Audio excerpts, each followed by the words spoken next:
bear man. There ain't no bear man.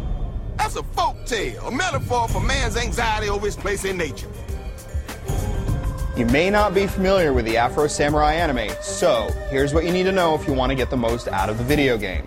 You're a badass swordsman with big badass hair, and you slice up all sorts of ninja types en route to avenging your father's death. And you're voiced by certified badass Samuel L. Jackson. He sacrificed himself to show you what it means to be truly alone. The game does a credible job of making you feel talented with that blade, what with some solid combat mechanics and incredibly gory slow-motion slicing. It's all a bit clunky, it doesn't have the fluidity or tightness of Ninja Gaiden or Devil May Cry, but while it doesn't quite rise to current standards, it's got a look and sound that set it apart from your run-of-the-mill button masher.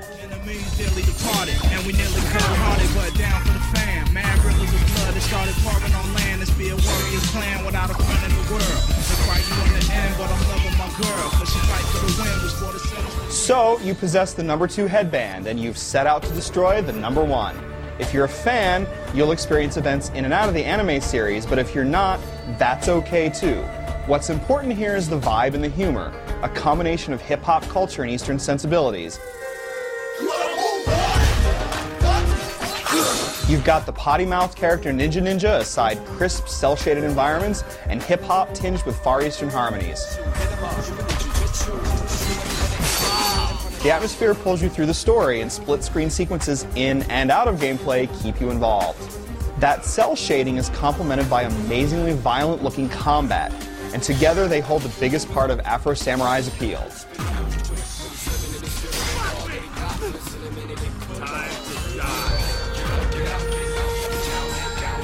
The scene may be awash with sumptuous colors and soft lighting, but you'll be shedding so much blood the floor will be slick with it. You can go on the offensive with standard moves you've seen before. Light attacks, heavy attacks, and kicks. And you can string all these moves together to kick the living shit out of your various enemies. But if you want to get things really bloody, you enter focus mode. Time slows down, you aim for the body parts that offend you most, and you slice through them like a hot knife through butter. It looks awesome, and it's a lot of fun, too. You've got a few other tricks like deflecting bullets and wall running, but these bits don't really mesh with combat. Stuff like wall running can usually only be performed during specific platforming bits. You can't string those acrobatics into combat, though you can do a few flips and whatnot when you're focused. But you wouldn't want to pull these things into the combat anyway. The platforming in Afro Samurai is pretty poor, which makes some longer jumping sequences a big pain. And one of the worst bits is before a boss fight that forces you to do it all again if you lose.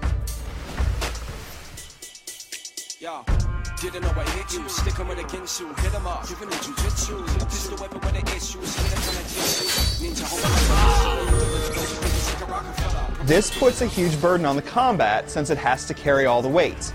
When the levels keep you moving along, the action is up to the task, almost brilliantly so, particularly in a few set-piece fights like an awesome free-fall battle. However, other levels fall really flat.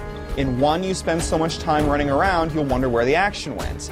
In others, you'll deal with so many waves of cookie-cutter enemies in one spot that you'll long for something to break the tedium. A better flow of enemies, more interesting level design, and fluidly implemented platforming would have added a lot of needed variety. Grossly violent combat and awesome cel-shaded graphics are cool, but they can't always save Afro Samurai from occasional monotony and clunky movement mechanics. There are a few other problems here and there, frame rate jitters, a couple of broken checkpoints, and some camera weirdness, but here's what's important. Afro Samurai can be a load of fun. It's not the next action classic, but you can slice bare-breasted ninjas in half and watch the upper half of their corpses drag themselves along by the arms until they collapse. That's worth the price of admission right there.